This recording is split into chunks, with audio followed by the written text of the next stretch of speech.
Nasa state of calamity ngayon ang probinsya ng Cavite dahil sa bagyo. Habang kasagsagan ng malakas na hangin at ulan, napilitang magsilikas ang ilang mga residente lalo pat may banta rin ng storm surge o daluyong. Live mula sa Noveleta sa Cavite, may report si Ruth Cabal. Ruth.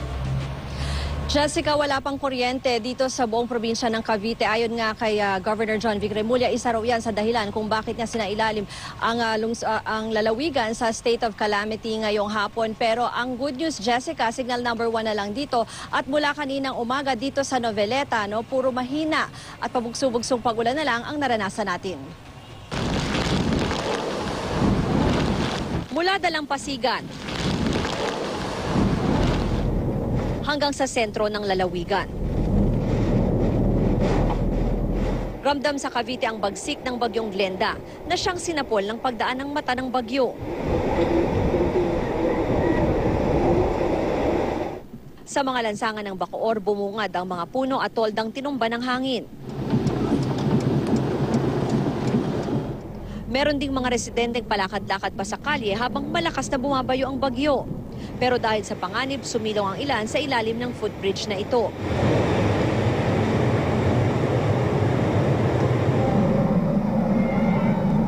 Halos matuklap naman ang bubong ng ilang kabahayan.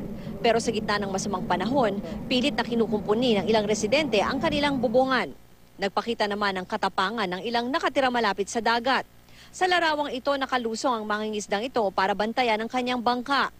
Hindi alintana ang masamang panahon na halos pahigay na ang fisherman's house na nakatayo sa gitna ng laot at ang ilang barong-barong sa tabi ng dagat. Sa isa pang larawan, kita naman ang ilang bangkang inaalon sa bahagi ng Imus. Ganito rin ang naranasang pananalasa ng mga residente sa Barangay San Rafael sa bayan ng Noveleta.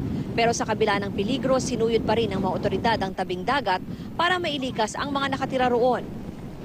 Mala-exodus yung eksena dito sa Barangay Rafael 3 kasi kinailangan pang sunduin ng mga taga-PNP at mga rescuers yung mga residente para lumikas nga. Ang delikado kasi sa lugar na ito, magkabilaan, may mga fish pond dito tapos dun sa likod na bahagi, nandun na yung open sea kaya nakakatakot daw yung posibilidad na baka magkaroon ng storm surge at talagang tumaas yung tubig. Lakas ho kagabi. Oo. Lakas ho.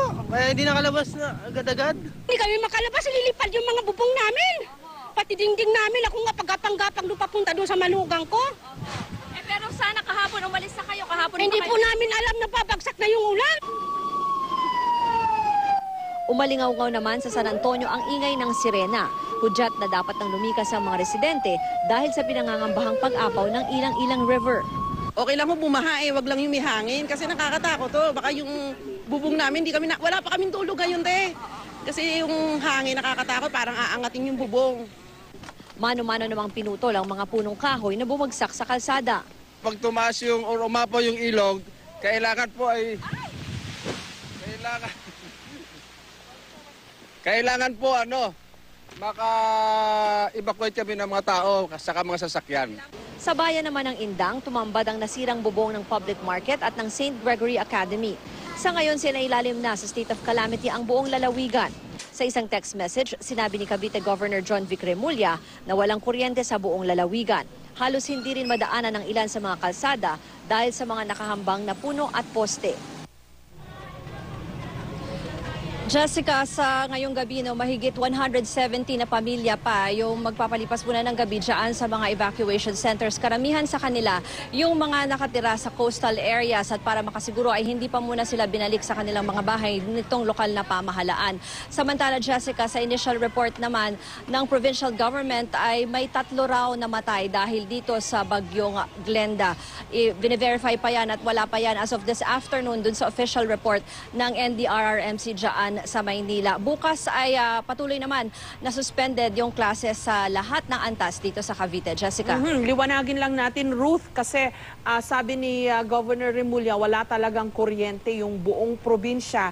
Maliwanag kasi yung mga video na ipinakita nyo dun sa evacuation center. Kandila lang ho yung nagbibigay liwanag dun. Yung maliwanag pong nakita natin ay dahil na lang po sa ilaw ng camera. Tama, Ruth?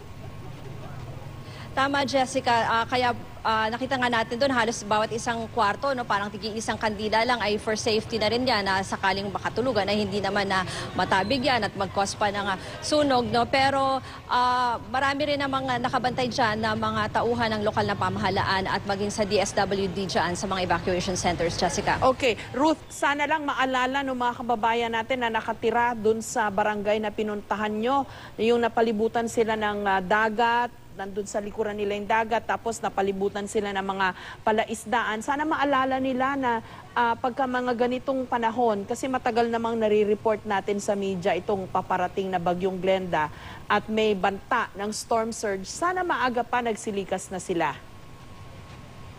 Actually, Jessica, yung barangay na yan din, yung pinuntahan natin kahapon kasi nag-ikot na dyan yung mga tauhan ng munisipyo at nagsabi na nga sa kanila na hanggat maaga ay lumikas na sila. Yung iba sa kanila lumikas na rin kagabi pero inaasahan na rin daw na yung iba talagang magsistay pa. Nung kausap din natin yung mga residente dyan kung bakit ayaw nila lumikas, ang sinasabi nila ay ayaw daw nila iwan yung kanilang mga gamit. Yung iba naman sa kanila sinasabi nila dahil matagal na sila dyan ay medyo alam na nila yung takbo ng dagat pero nakita nyo naman kanina, no, talagang yung ibang residente ay nagulat na hindi nila inakala na ganun kalakas itong epekto ng bagyong Glenda, Jessica. Iba na kasi mga bagyo ngayon, pakisabi sa kanila, Ruth. So dapat magsiguro. Ang hirap kasi, mabuti walang nangyari sa kanila, pero ang hirap din para sa mga rescuer natin. Kung kailan na kalakasan ng hangin, malakas na ang ulan, saka pa lang sila susunduin at saka pa lang sila magsisipaglikas.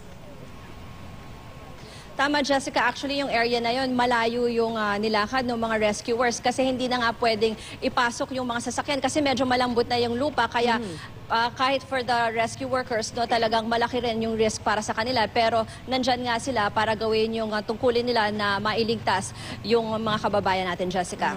Paalala lang po, ayan, may paparating pang bagyo. Pag sinabi na malakas ang hangin at may dalang ulan, pag signal number 2 and above, may storm surge yan, mag-evacuate na po habang maaga. Huwag nang antayin pang susunduin pa kayo ng mga rescuer na nagre-risk din ang kanilang buhay pagpunta doon para sila iligtas. Tama, Jessica. Kaya nga ang sinasabi rin ng mga lokal na pamahalaan ay talagang dapat abot-abot yung paghahanda. Kanina nakita naman din natin dito mismo sa sentro ng bayan, nagpatunog sila ng sirena para talagang kasi medyo maaga pa yun So para sabi nila bukod sa babala or paalala na maghanda to evacuate, ginigising na rin daw nila yung mga ibang residente para maging alerto na rin doon sa bagyo, Jessica. Maraming salamat sa iyo at ingat kayo dyan sa Cavite, Ruth Cabal.